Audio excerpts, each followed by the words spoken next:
Assalamu alaikum. Our today's topic is constitutional history of Pakistan. Pakistan's constitutional history dates back to the country's creation in 1947. Since then, Pakistan has had several constitutions, each reflecting the political and social realities of the time. The first constitution of Pakistan was adopted in 1956, 4 years after the country gained independence from the British colonial rule, not 4 but 9 years.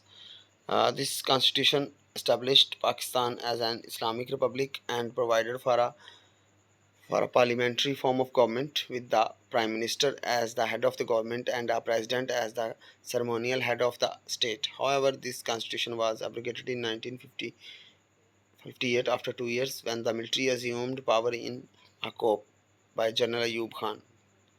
In 1962, the military government promulgated a new constitution which established a presidential form of government. This constitution was also abrogated in 1972 when the military government was ousted from power. The third constitution of Pakistan was adopted in 1973 following the restoration of democracy. This constitution restored the parliamentary form of government and established a federal system of government with powers divided between the federal government and the provinces. The constitution also declared Islam as the state religion and provided for a system of Islamic law.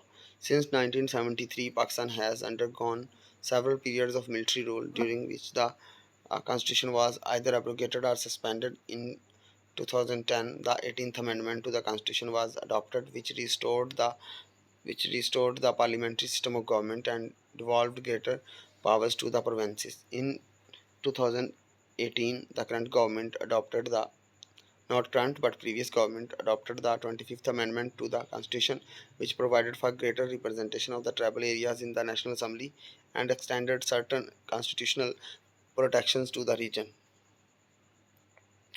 In concluding statement, we can say overall Pakistan's constitutional history has been marked by a series of political and social challenges, including military coups, political instability, and regional conflicts. However, despite these challenges, Pakistan's constitution remains a key pillar of the country's democracy and serves as framework for the protection of the rights and freedoms of its citizens. Thank you for watching.